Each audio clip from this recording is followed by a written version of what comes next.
হচ্ছে নজরে বাংলা। 100 গ্রাম ওজন ইজ ইকুয়াল টু দেশবাসীর 140 কোটির স্বপ্নভঙ্গ। গতকালই কুস্তি থেকে বিদায় নিতে হয়েছে এবারের অলিম্পিক্সের আসর থেকে, এবং যে রূপ নিশ্চিত ছিল তাও হাতছাড়া হয়েছে ভিনেশ ফোগাতের। তারপরই কুস্তি থেকে অবসর ঘোষণা করলেন ভিনেশ ফোগাত। আজ ভোরেই অবসর ঘোষণা কুস্তিগিরে, সোশ্যাল মিডিয়ায় পোস্ট করে অবসর ঘোষণা। ইরন আমাদের প্রতিনিধি রয়েছেন, আরো কথা বলবো ইরনের সঙ্গেই। ইরন, অত্যন্ত হৃদয় বিদারক পোস্ট ভিনেশ ফোগাতের। কোথাও শুধু যে দেশবাসীর স্বপ্নভঙ্গ হয়েছে তাই তো নয়, স্বপ্ন ভেঙেছে তো ভিনেশ ফোগাতেরও। কিন্তু ভিনেশ ফোগাত এই নামটা মানেই তো লড়াই, এই নামটা মানেই জয়। তাহলে কেন এরকম একটা পোস্ট, তাহলে কেন বিদায় নিতে চাওয়া? দেখুন, কোটি কোটি দেশবাসীর স্বপ্ন জাগিয়ে প্রথম মহিলা কুস্তিগির হিসেবে অলিম্পিকের আসরে কুস্তির ফাইনালে উঠেছিলেন ভিনেশ ফোগাত। এর আগে অলিম্পিকের আসরে কোনো ভারতীয় মহিলা কুস্তিগির তারা কোনোদিনও ফাইনালে উঠতে পারেনি। ভিনেশ যে স্বপ্ন দেখিয়েছিলেন সেই স্বপ্নে কোথাও গিয়ে সে ধাক্কা খেয়েছে, কারণ তার ওই 100 গ্রাম ওজন বেশি। সেই নিয়ে দিনভর কাল বিতর্ক হয়েছে, এবং আমরা জানি যে ভিনেশ ফোগাত তারপর অসুস্থ হয়ে পড়েন, কারণ তাকে সারা রাত সারা রাত তাকে জাগতে হয়েছে, ট্রেনিং করতে হয়েছে, খাওয়া হয়নি, জল না খেয়ে তার ডিহাইড্রেশন হয়েছে। তিনি প্যারিসের হাসপাতালে ভর্তি হন, তিনি সুস্থ আছেন।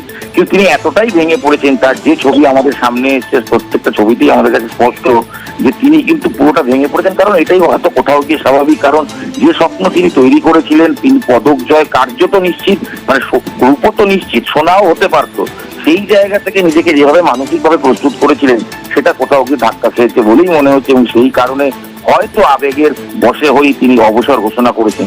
ভারতীয় সময় ভোর 5:17, আজ ভোর 5:17 তিনি টুইট করেন, এক্স হ্যান্ডেলে তিনি টুইট করেন এবং তার মার উদ্দেশ্যে লেখেন। তিনি স্পষ্ট করে যেটা লেখেন হিন্দিতে, তার বাংলা করলে দাঁড়ায়, মা, কুস্তির কাছে আমি হেরে গেলাম, আমাকে ক্ষমা করো। তোমার স্বপ্ন, আমার সাহস সব শেষ হয়ে গেছে, আর শক্তি বাকি নেই, কুস্তি তোমাকে বিদায়। এই লাইনটা খুব অনেকটা আবেগ থাকবে, যেখানে লেখা হচ্ছে আর শক্তি বাকি নেই, কুস্তি তোমাকে বিদায়। 2001 থেকে 2024 সবসময় তোমার কাছে ঋণী হয়ে থাকবো, ক্ষমা করে দিও। তিনি ক্ষমা চাইছেন কার কাছে? ক্ষমা চাইছেন মায়ের কাছে, তিনি ক্ষমা চাইছেন হয়তো দেশবাসীর কাছে, কারণ তার যে স্বপ্ন কুস্তিকে ঘিরে যে লড়াই আমরা দেখেছি, শুধু কুস্তির ময়দানে তা তো নয়। ভিনেশ ফোগাতকে গত বছর রাস্তায় নেমে আন্দোলন করতে হয়েছে বাকি কুস্তিগিরদের সঙ্গে, যখন বাকি বিশ্বের অন্যান্য কুস্তিগিররা প্রস্তুতি নিচ্ছিলেন পদক জয়ের জন্য, তখন থেকে আন্দোলন করতে হয়েছে। ব্রিজভূষণ, যার বিরুদ্ধে অভিযোগ ছিল, তার বিরুদ্ধে যন্তর মন্তরের সামনে দীর্ঘদিন আন্দোলনে বসতে হয়েছে, কোনো অনুশীলন হয়নি। সেই সময় পুলিশের হেনস্থার শিকার হতে হয়েছে, তাকে পুলিশ টানতে টানতে বিধান মানে নিয়ে উঠেছে। সেই ছবি আমাদের কাছে আজও স্পষ্ট।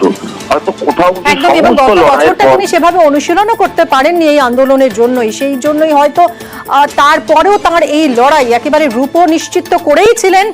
শুধুমাত্র তাই নয়, 3টে লড়াই তার যে 3 প্রতিপক্ষকে তিনি হারিয়ে ফাইনালে পৌঁছেছিলেন সেটাও দৃষ্টান্ত স্থাপন করেছিল।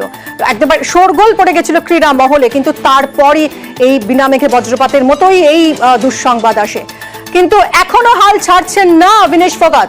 ওজন বেশি হয় অলিম্পিক্সের ফাইনালে উঠেও ছিটকে যেতে হয়েছে ভারতীয় কুস্তিগিরকে, হাল ছাড়ছেন না তবু ভিনেশ ফোগাত।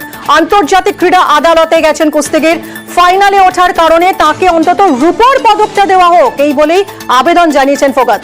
বিশ্ব কুস্তি সংস্থার নিয়মকে হাতিয়ার করেই এই আবেদন। ইরন, আর কি জানা যাচ্ছে? আবেদনের শুনানি কখন, কি জানা যাবে, রায় কখন? একদিন দেখো, যখন অবসর ঘোষণা করেছে তার আগেরই খবর, গতকাল লেট নাইটে যে খবর এসে পৌঁছায়, ভিনেশ ফোগাত একটা যুক্তিকে সামনে রেখে তিনি কিন্তু আন্তর্জাতিক ক্রীড়া আদালতে দ্বারস্থ হচ্ছেন।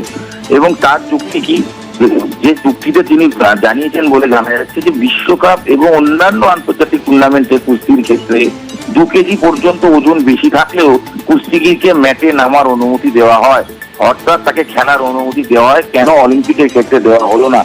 এই একটা যুক্তি তাকে সামনে রেখে তিনি সিএএস অর্থাৎ যেটা হচ্ছে আন্তর্জাতিক ক্রীড়া আদালত, সেখানে দ্বারস্থ হয়েছেন। তার একটাই দাবি, তিনি মঙ্গলবার ফাইনালে পৌঁছে গেছিলেন, সেদিন তার ওয়েট ঠিকই ছিল, সেক্ষেত্রে যদি তার ওয়েট পরে বেড়েও যায়, সেক্ষেত্রে তিনি ফাইনালে না নামতে পারেন, তাকে কেন রূপ দেওয়া হবে না? এই যে আইন বা এই যে নিয়ম অলিম্পিক সংস্থার, সেই নিয়মের বিরুদ্ধতা করেই তিনি কিন্তু ইতিমধ্যেই আদালতের দ্বারস্থ হয়েছেন। এবং এই আদালত কিন্তু ক্রীড়া আদালত, এখানে খেলার পরিস্থিতির ওপর বিচার হয়। সেই কোর্ট অফ আর্বিট্রেশনের আবেদন ভিনেশ ফোগাত আজ সকাল ভারতীয় সময় 11:30 অনুয়ার তখন শুনানি হতে পারে, এবং যেটা মনে করা হচ্ছে সেক্ষেত্রে অন্তর্বর্তী কোনো সিদ্ধান্তও আসতে পারে, কিন্তু পুরোটাই দেখতে হবে আদালতের ওপর তারা কি সিদ্ধান্ত নেন।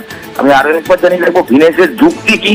তার যুক্তি হচ্ছে বিশ্বকাপ এবং অন্যান্য কুস্তির প্রতিযোগিতায় সেখানে ওজন 2 কেজি পর্যন্ত বেড়ে গেলেও তাকে খেলতে নামা দিতে হয় এবং তাকে নামতে দেওয়া হয়, ম্যাটে নামার অনুমতি দেওয়া হয়। অলিম্পিকের ক্ষেত্রে কেন 100 গ্রাম বেশি হওয়ার কারণেও তাকে নামতে দেওয়া হলো না? এই নিয়মকে হাতিয়ার করে তিনি নিজের রূপ পদকটা সুনিশ্চিত করার জন্যই আন্তর্জাতিক ক্রীড়া আদালতের কাছে দ্বারস্থ হয়েছেন। এখন দেখার ইতিমধ্যেই বিশ্ব কুস্তি সংস্থা তারা জানিয়ে দিয়েছেন যে তারা নিয়মের বাইরে যাবেন না।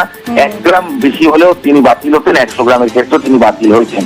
এবার দেখার যে আদালত কি রায় দেয় সেদিকেই তাকিয়ে রয়েছেন আমজনতা। তবে ইতিমধ্যেই তার অবসর কোথাও গিয়ে আরো একটা আমজনতার কাছে যারা প্রত্যাশা করছেন তাদের কাছে ধাক্কা তো বটেই। একদমই রন, অনেক ধন্যবাদ। আর মাত্রই কিছু সময়ের অপেক্ষা, তারপরে কি রায় দেয় আদালত। রূপোর পদক দেশে আসে কিনা সেটাই এখন দেখার।